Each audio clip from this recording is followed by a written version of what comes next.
Hello, and thank you for joining us today in our study of the book of Psalms. Today we're in Psalm 103, and this is another of the Psalms of David.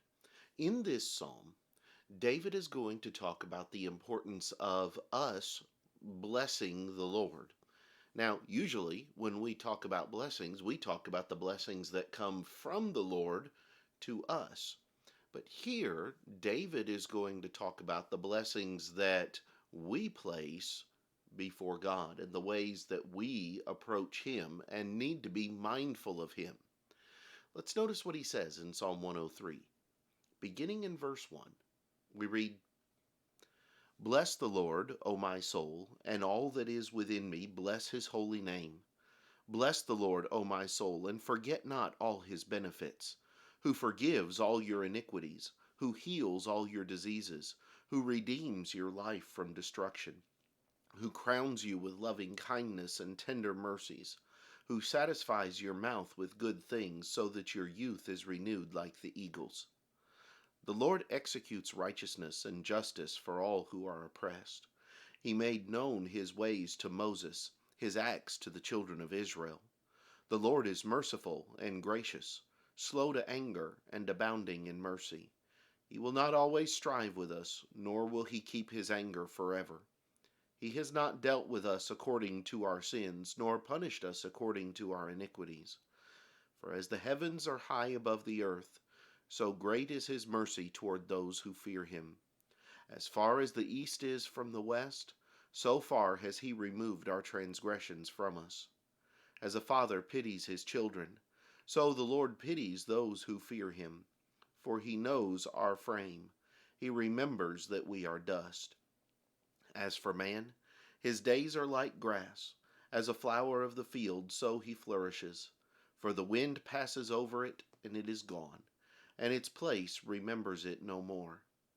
But the mercy of the Lord is from everlasting to everlasting on those who fear Him, and His righteousness to children's children, to such as keep His covenant, and to those who remember His commandments to do them. The Lord has established His throne in heaven, and His kingdom rules over all. Bless the Lord, you His angels, who excel in strength, who do His word, heeding the voice of His word. Bless the Lord, all you His hosts, you ministers of His who do His pleasure.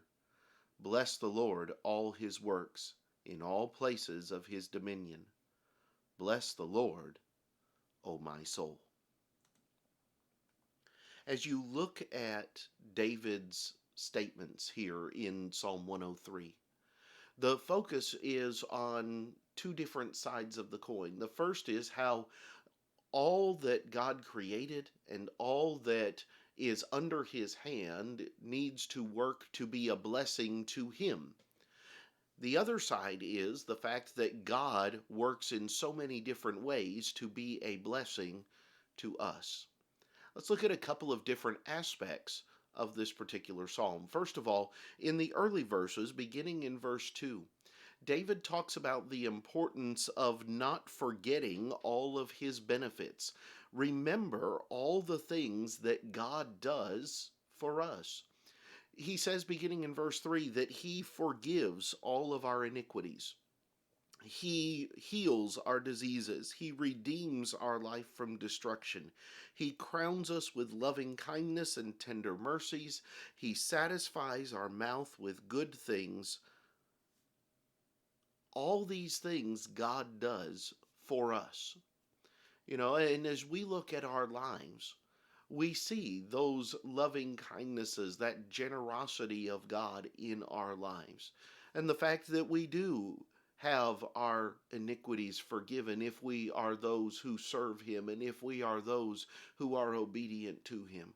That we do go to Him for help with our diseases and for those who are hurting and suffering.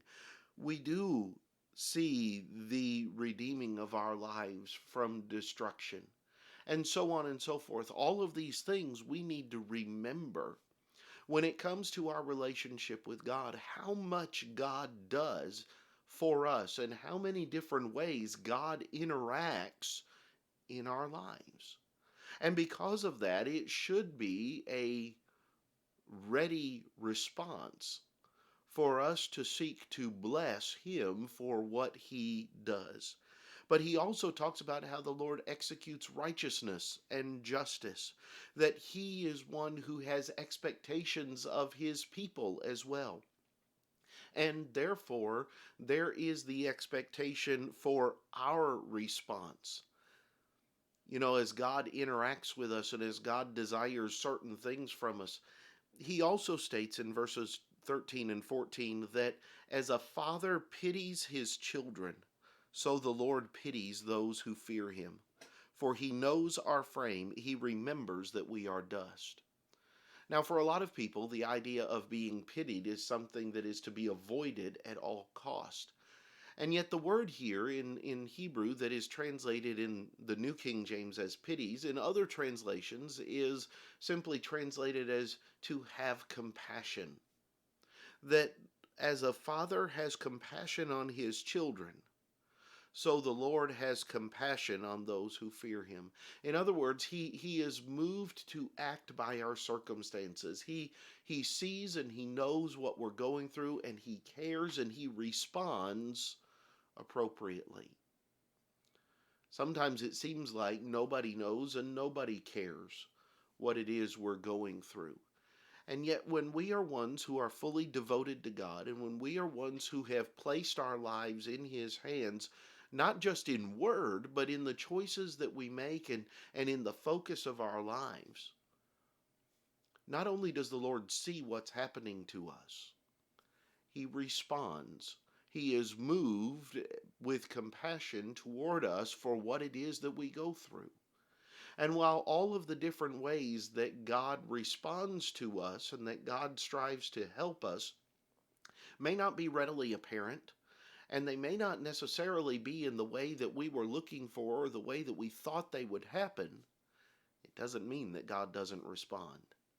And it doesn't mean that there's not a means that he utilizes to strive to help us.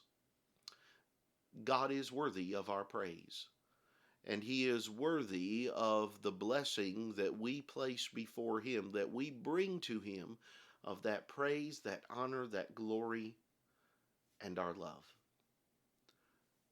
David here in Psalm 103 emphasizes the importance of blessing the Lord, O my soul. These are some of the things that I see in Psalm 103. There's definitely other passages in the psalm we could delve into, would time permit, but I hope that these things have been beneficial to you. Next time, we'll come back and we'll begin looking at Psalm 104. I hope that you'll join us then, and thank you for viewing today's video. Until next time, I hope you have a great day.